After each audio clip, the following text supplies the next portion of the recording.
ಕುಳಿತುಕೊಂಡು ಮಾಡುವ ಅಭ್ಯಾಸದಲ್ಲಿ ವಜ್ರಾಸನದ ಅಭ್ಯಾಸ ಮಾಡೋಣ. ನೇರವಾಗಿ ಸಮಸ್ಥಿತಿಯಲ್ಲಿ ಕೂತ್ಕೊಳ್ಳಿ. ಕಾಲ ಮುಂದಕ್ಕೆ ಚಾಚಿ ಬೆನ್ನನ್ನು ನೇರವಾಗಿಟ್ಕೊಳ್ಳಿ. ಶ್ವಾಸ ಬಿಡ್ತಾ ಎರಡೂ ಕಾಲುಗಳನ್ನು ಒಂದು ಕಡೆಯಿಂದ ಮಡಚಿ ಹಿಮ್ಮಡಿಯ ಮೇಲೆ ಕೂತ್ಕೊಳ್ಳಿ. ಮಂಡಿಯ ಮೇಲೆ ಕೈಯನ್ನಿಟ್ಕೊಂಡು ನೇರವಾಗಿ ಮುಂದೆ ನೋಡ್ತಾ ಸಾಧ್ಯವಾದಷ್ಟು ಮಟ್ಟಿಗೆ ಈ ಆಸನದಲ್ಲಿ ಕುಳಿತುಕೊಳ್ಳಲು ಅಭ್ಯಾಸ ಮಾಡಿಕೊಳ್ಳಿ.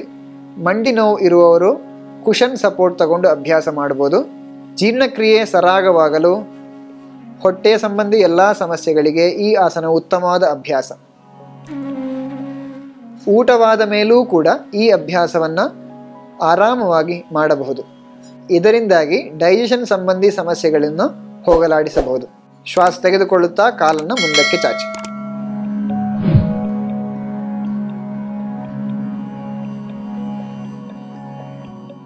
ಮುಂದಿನ ಅಭ್ಯಾಸ ಮಂಡೂಕಾಸನ.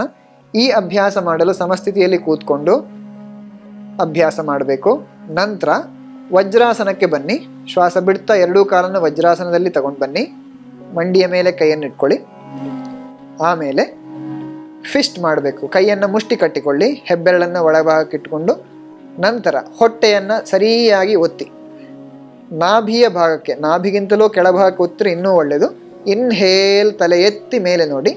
ಎಕ್ಸೇಲ್ ಮುಂದೆ ಬಗ್ಗಿ ಗಲ್ಲವನ್ನು ಮುಂದೆ ಚಾಚಿ ನೇರವಾಗಿ ಮುಂದೆ ನೋಡ್ತಾ ಉಸಿರಾಟವನ್ನು ಮಾಡಬೇಕು.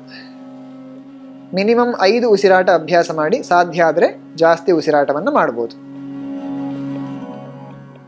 ಹೊಟ್ಟೆಯ ಅಂಗಗಳಿಗೆ ಮಸಾಜಿಂಗ್ ಎಫೆಕ್ಟ್ ಕೊಡಲು ಈ ಆಸನ ಅತಿ ಉತ್ತಮವಾಗಿದೆ.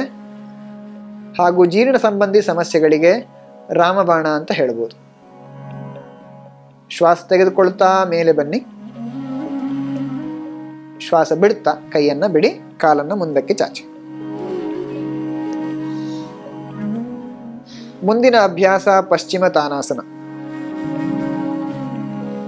ಸಮಸ್ಥಿತಿಯಲ್ಲಿ ಕೂತ್ಕೊಳ್ಬೇಕು. ಬೆನ್ನನ್ನು ನೇರವಾಗಿ ಇಟ್ಕೊಳ್ಬೇಕು. ಪಾದವನ್ನು ಫ್ಲೆಕ್ಸ್ ಮಾಡಬೇಕು ಒಳಗಡೆಗೆ. ಶ್ವಾಸ ದೀರ್ಘವಾಗಿ ತಗೊಳ್ಳಿ. ಶ್ವಾಸ ಬಿಡ್ತಾ ನೇರವಾಗಿ ಕೈಯನ್ನು ಮುಂದೆ ತಗೊಂಡು ಬಂದು ಕಾಲ ಹೆಬ್ಬೆರಳನ್ನು ಹಿಡ್ಕೊಳ್ಳಿ, ಅಥವಾ ಪಾದ ಅಥವಾ ಹಿಮ್ಮಡಿಯನ್ನು ಹಿಡ್ಕೊಂಡು ಅಭ್ಯಾಸ ಮಾಡಬೇಕು. ಶ್ವಾಸ ತೆಗೆದುಕೊಳ್ತಾ ತಲೆ ಎತ್ತಿ ಬೆನ್ನನ್ನು ನೇರ ಮಾಡಿ. ಶ್ವಾಸ ಬಿಡ್ತಾ ಗಲ್ಲವನ್ನು ಶಿನ್ ಬೋನಿಗೆ ಟಚ್ ಮಾಡಿ. ಕಷ್ಟ ಆಗುವವರು ಮಂಡಿಗೆ ಎಲ್ಲಿ ಸಾಧ್ಯ ಆಗ್ತದೆ ಅಲ್ಲಿ ತಲೆಯನ್ನು ತಂದು ಇಟ್ಕೊಳ್ಬೇಕು. ಕಣ್ಣು ಮುಚ್ಚಿ ಅಥವಾ ಮೂಗಿನ ತುದಿಯನ್ನು ನೋಡ್ತಾ 5 ಶ್ವಾಸ ಮಿನಿಮಮ್ ಅಭ್ಯಾಸ ಮಾಡಬೇಕು. ಹೊಟ್ಟೆ ಸಂಬಂಧಿ ಎಲ್ಲ ಸಮಸ್ಯೆಗಳಿಗೆ ಈ ಆಸನ ಅತಿ ಉತ್ತಮವಾಗಿದೆ. ಜೀರ್ಣಕ್ರಿಯೆಯನ್ನು ಸರಾಗವಾಗಿ ಮಾಡಲು ಎಲ್ಲರೂ ಪ್ರತಿಯೊಬ್ಬರೂ ಅಭ್ಯಾಸ ಮಾಡಬೇಕಾದಂಥ ಆಸನ ಇದು. ಶ್ವಾಸ ತೆಗೆದುಕೊಳ್ಳುತ್ತಾ ತಲೆ ಎತ್ತಿ ಮೇಲಕ್ಕೆ, ಕೈಯನ್ನು ಬಿಡಿ. ಶ್ವಾಸ ಬಿಡ್ತಾ ರಿಲ್ಯಾಕ್ಸ್ ಮಾಡಿಕೊಳ್ಳಿ. ಮುಂದಿನ ಆಸನಾಭ್ಯಾಸ ಮರೀಚಾಸನ, 1ನೇ ವೇರಿಯೇಷನ್. ವಕ್ರಾಸನದಂತೆ ಈ ಅಭ್ಯಾಸ ಇರುವಂಥದ್ದು. ಶ್ವಾಸ ತೆಗೆದುಕೊಳ್ತಾ ಬಲಕಾಲನ್ನು ವರ್ಟಿಕಲ್ ಆಗಿ ಮಡಚಿ ಬಲಪಾದವನ್ನು ತೊಡೆಯ ಬಲಭಾಗದಲ್ಲಿ ಇಟ್ಕೊಳ್ಳಿ. ಶ್ವಾಸ ಬಿಡ್ತಾ ಮುಂದಕ್ಕೆ ಬಗ್ಗಿ ಬಲಕಾಲನ್ನು ಬಲಕೈಯಿಂದ ಎನ್ಸರ್ಕಲ್ ಮಾಡಿ ಹಿಡ್ಕೊಳ್ಳಿ. ಹಿಂದಕ್ಕೆ ರಿಸ್ಟನ್ನು ಹಿಡ್ಕೊಳ್ಳಿ. ಶ್ವಾಸ ತೆಗೆದುಕೊಳ್ತಾ ತಲೆ ಎತ್ತಿ ಮೇಲಕ್ಕೆ ಎಡಪಾದವನ್ನು ನೇರವಾಗಿ ಇಟ್ಕೊಳ್ಳಿ. ಶ್ವಾಸ ಬಿಡ್ತಾ ಗಲ್ಲವನ್ನು ಮುಂದಕ್ಕೆ ಚಾಚ್ತಾ ಬಗ್ಗಿ ಹಣೆಯನ್ನು ಮಂಡಿಗೆ ತಾಗಿಸ್ಲಿಕ್ಕೆ ಟ್ರೈ ಮಾಡಿ. ಸಾಧ್ಯ ಆದರೆ ಗಲ್ಲವನ್ನು ತಾಗಿಸಿ ದೀರ್ಘ ಉಸಿರಾಟ ಮಾಡಿ, ಹೊಟ್ಟೆಯ ಕಾಂಟ್ರಾಕ್ಷನ್ ಜೊತೆಗೆ.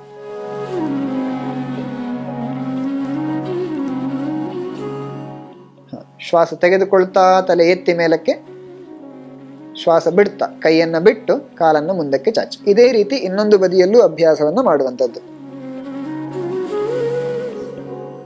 ಇದರ ಉಪಯೋಗ ಪಶ್ಚಿಮ ತಾನಾಸನದಂತೆಯೇ ಎಲ್ಲ ರೀತಿಯ ಹೊಟ್ಟೆಯ ಸಮಸ್ಯೆಗಳಿಗೆ ಉತ್ತಮವಾದ ಅಭ್ಯಾಸ. ಇದೇ ರೀತಿ ಎಲ್ಲ ರೀತಿಯ ಮುಂಭಾಗಕ್ಕೆ ಬಗ್ಗುವಂಥ ಆಸನಗಳು ಹೊಟ್ಟೆಯ ಸಮಸ್ಯೆಗಳಿಗೆ ಸಹಾಯಕಾರಿ.